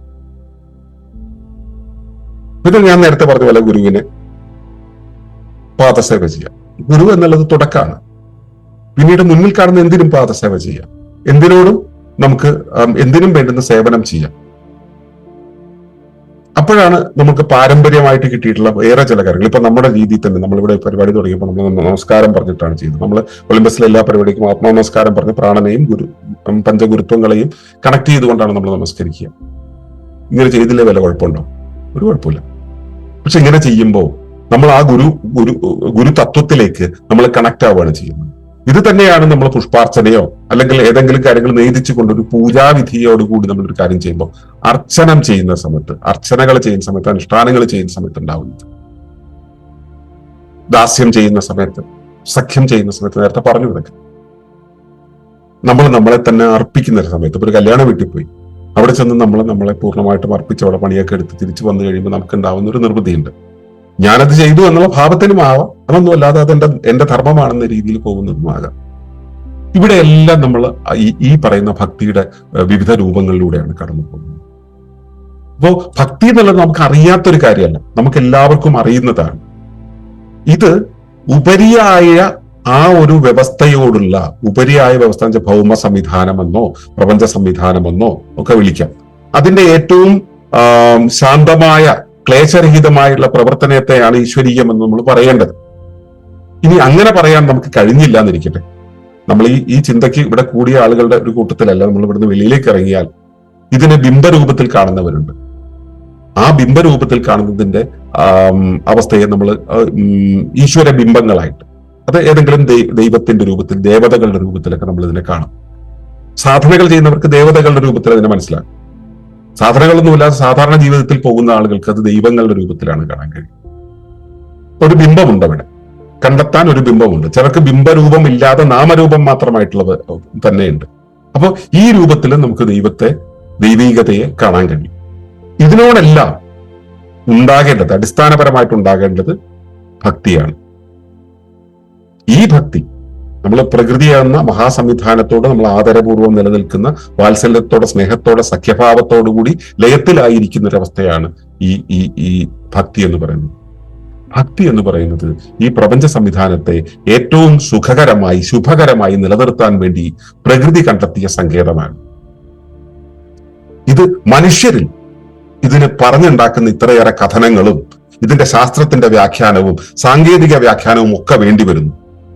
പക്ഷേ ഇതൊരു ജീവിയിലാകുമ്പോൾ അവർക്കത് ആരും പഠിപ്പിക്കണ്ട. അവർക്ക് ദൈവബിംബമില്ല, പ്രകൃതി ബിംബവുമില്ല. ഈ പ്രാചീനരുടെ ഒരു സംസ്കാരത്തിലൊക്കെ ദൈവമെന്നോ പ്രകൃതി എന്നുള്ള പദങ്ങൾ ഉണ്ടായിരുന്നില്ലത്ര. കാരണം എന്താ? അവർ പ്രകൃതിയായിരുന്നു, അവർ ദൈവമായിരുന്നു. അതുകൊണ്ട് അവർക്ക് വേറിട്ടൊരു കാഴ്ചയില്ല. മനുഷ്യനത് ഭസ്മാസുരശാപം കിട്ടിയവരാണല്ലോ മനുഷ്യര്. അതുപോലെ അവരതിൽ നിന്നും മാറി നിൽക്കുന്നത് കൊണ്ട് അവർക്കിതെല്ലാം ഉപാഖ്യാനം ചെയ്യേണ്ടി വരുന്നു. അവിടെ ശാസ്ത്രം വേണ്ടി വരുന്നു. ശാസ്ത്രം എന്ന് പറയുമ്പോൾ നമ്മൾ ഈ സങ്കേതങ്ങൾ മാത്രമല്ല, ശാസ്ത്രത്തെ എഴുതി അവരെങ്ങനെ നമ്മുടെ ഗുരുകാരണവന്മാര് പറഞ്ഞു വെച്ചിട്ടുള്ള കാര്യങ്ങളിലൂടെ നമ്മൾ അതിനെ മനസ്സിലാക്കുന്നു. അങ്ങനെ മനസ്സിലാക്കാൻ വേണ്ടി നമുക്ക് മുന്നിൽ വന്നു നിന്ന ഒരു ബിംബമാണ് ഹനുമാൻ എന്ന് പറഞ്ഞ് ഞാൻ ആദ്യം പറഞ്ഞല്ലോ. ഹനുമാനാണ് ഇതിന്റെ പരമമായ രൂപം. അതൊരു ഒരു എന്താ പറയാ, ഒരു ഉപമയാണെന്ന് വേണേൽ പറയാം. ഹനുമാൻ എന്നുള്ളൊരു വ്യക്തി ഉണ്ടായിരുന്നോ ഇല്ലയോ എന്നുള്ളതൊക്കെ അതിന്റെ മുകളിൽ നമുക്ക് തർക്കിക്കേണ്ട കാര്യമില്ല. പക്ഷെ ഹനുമാൻ എന്നുള്ള രൂപം, അത് ഹൃദയത്തെ തുറന്നു കാണിക്കുന്ന ഒരു അവസ്ഥയില്ലേ ഹനുമാൻ? ഈ വിശ്വത്തെ മുഴുവൻ, ആ വിശ്വ സംവിധാനത്തെ മുഴുവൻ, രാമൻ എന്ന് പറയുന്ന ധർമ്മത്തെ തന്റെ ഉള്ളിലേക്ക് നിറച്ചു വെച്ചിട്ട് ഇങ്ങനെ തുറന്നു വെച്ചിരിക്കുന്ന ഒരവസ്ഥ. ഇത് തന്നെയാണ് ഇസ്മായിൽ എന്നുള്ള ഗൊറില്ലയും കാണിക്കുന്നത്. ഗൊറില്ല ഈ ഭൗമ സംവിധാനം പ്രവർത്തിക്കുന്നതിന്റെ ആൽഗരിതം മുഴുവൻ തന്റെ സഹജഭാവത്തിൽ നിൽക്കുന്നു എന്നും, അത് നിങ്ങൾ മനുഷ്യരാശി അത് തെറ്റിച്ചു പോയി എന്നും, അവിടെയാണ് നിങ്ങളുടെ പ്രശ്നമെന്നും, അതിൽ നിന്നും നിങ്ങൾ ചുവട് വയ്ക്കാൻ തയ്യാറാകുന്ന സമയത്ത് ഗോത്ര സംവിധാനം വിട്ട് നിങ്ങൾ നടിയിൽ തുടങ്ങി നാഗരികതയിലേക്ക് പോയപ്പോഴാണ് ഇത് ഉണ്ടായതെന്നും പറയുന്നിടത്ത് നമുക്ക് മനസ്സിലാവുന്നു നമുക്ക് എവിടെ നിന്നാണ് ഈ ലയത്തിൽ നിന്നും മാറിപ്പോയതെന്നും. ഈ ലയത്തെ പുനഃസ്ഥാപിക്കാനുള്ള വഴിയാണ്, മനുഷ്യകുലം കണ്ടെത്തിയ ഏറ്റവും നല്ല വഴിയാണ് ഭക്തി. ഈ ഭക്തിയിൽ ആദരിക്കുമ്പോൾ നിങ്ങൾ ഇക്കോളജിക്കലി നിങ്ങൾ നോൺ ടർബുലന്റ് ആവുന്നു. ടർബുലന്റ് അല്ലാത്തൊരവസ്ഥ നിങ്ങൾ സൃഷ്ടിക്കാൻ കഴിയുന്നു. അപ്പോ ഈ പരിസ്ഥിതി പ്രവർത്തകർക്ക് ഇതൊന്നും കേട്ട് കഴിഞ്ഞാൽ ഇഷ്ടാവൂല കേട്ടോ. കാരണം പരിസ്ഥിതിയും ഭക്തിയും തമ്മിൽ, പരിസ്ഥിതിയും എന്താ പറയാ ആത്മീയതയും തമ്മിൽ എന്ത് ബന്ധം എന്ന് ചോദിക്കുന്നവർ പലരും ഉണ്ട്. ഞാൻ അവരെ കുറിച്ചല്ല പറയുന്നത്. നമ്മൾ സാധാരണക്കാർക്ക് മനസ്സിലാക്കാനുള്ള ഒരു വഴിയാണ്. 1ാം ക്ലാസ്സിലെ മാഷെ കാണുമ്പോൾ, അടുത്ത വീട്ടിലെ കുഞ്ഞിനെ കാണുമ്പോൾ, ഒരു റോഡോരത്തെ ഒരു പട്ടിക്കുട്ടിയെ കാണുമ്പോൾ, ഒരു ചിറകടിച്ചു പോകുന്ന ഒരു ശലഭത്തെ കാണുമ്പോൾ, വീഴാനായിരിക്കുന്ന ഒരു പൂവ് വീഴാനിരിക്കുമ്പോൾ അതിൽ സൗന്ദര്യാത്മകമായി തൂങ്ങി നിൽക്കുന്ന സമയത്ത് ഇവിടെയെല്ലാം നമ്മൾ അതിന്റെ ലയത്തിൽ കാണുന്നത് ഈ പ്രകൃതിയുടെ ആ നമ്മളുമായിട്ട് ഇഴചേരാനുള്ള ബിംബങ്ങളെയാണ്. അതുമായിട്ട് നമുക്ക് ഇഴചേരാനാകുന്ന സമയത്ത് നമ്മൾ ഇക്കോളജിക്കലി ബാലൻസ്ഡ് ആവുന്ന ഒരു അവസ്ഥയിലേക്ക് പോകും. അതിന് നിങ്ങളുടെ ഉള്ളിൽ ലയത്തിന്റെ ഒരു അവസ്ഥ തുറന്നിരുന്നാൽ മതി. നിങ്ങളുടെ അകത്തെ സംഗീതം പുറത്തെ സംഗീതവുമായി ചേർന്ന് ഇഴുകിയാൽ മതി. അവിടെ ഒരു ഓർക്കസ്ട്രേഷൻ നടന്നാൽ മതി. ഇപ്പൊ ഭക്തിക്ക് നമുക്ക് ഭഗവാനെ എന്ന് പറയുന്ന ആ ഒരു അവസ്ഥയിലേക്ക് പോകാം. അതിന് തന്നെ പല മാനങ്ങളുണ്ട്. ആ മാനങ്ങളെല്ലാം നിങ്ങൾക്ക് പരിചയമുള്ളതാണ്, നിങ്ങൾ നിത്യജീവിതത്തിൽ ഉപകരിക്കുന്നതാണ്. ഇനി അവ ചെലവാക്കുമ്പോൾ, ഇനി നിങ്ങളുടെ ഉള്ളിൽ വാത്സല്യം ഉണ്ടാകുമ്പോൾ, ആദരവുണ്ടാകുമ്പോൾ, സഖ്യമുണ്ടാകുമ്പോൾ, സൗഹൃദമുണ്ടാകുമ്പോൾ, സാഹോദര്യമുണ്ടാകുമ്പോൾ, സ്നേഹമുണ്ടാകുമ്പോൾ, പ്രണയമുണ്ടാകുമ്പോഴൊക്കെ അത് ഈശ്വരീയത്തോടുള്ള ഭക്തിസാന്ദ്രമായ ഒരു വെളിപ്പെടലാണ് എന്ന് തിരിച്ചറിയുക. ആ തിരിച്ചറിവിന് ഈ മുമ്പേ പറഞ്ഞ കാര്യങ്ങൾ, ഞാൻ മുമ്പേ നിങ്ങൾക്ക് മുമ്പിൽ പറഞ്ഞു തന്ന സങ്കേതങ്ങളില്ലേ, ഈ സങ്കേതങ്ങളെയാണ് ഞാൻ ശാസ്ത്രം എന്ന് വിളിച്ചത്. ഈ സങ്കേതങ്ങളെ ചേർത്തിണക്കി വായിക്കുക. കൂടുതൽ വിപുലപ്പെട്ട തിരിച്ചറിവിലേക്ക് നിങ്ങൾ പോകും. അവിടെ ഈശ്വരീയത്തെ നിരന്തരമായി അനുഭവിക്കാൻ നിങ്ങൾക്ക് കഴിയും. ഇതാണ് പ്രകൃതിയുടെ ആത്മീയത പറയുന്നത്.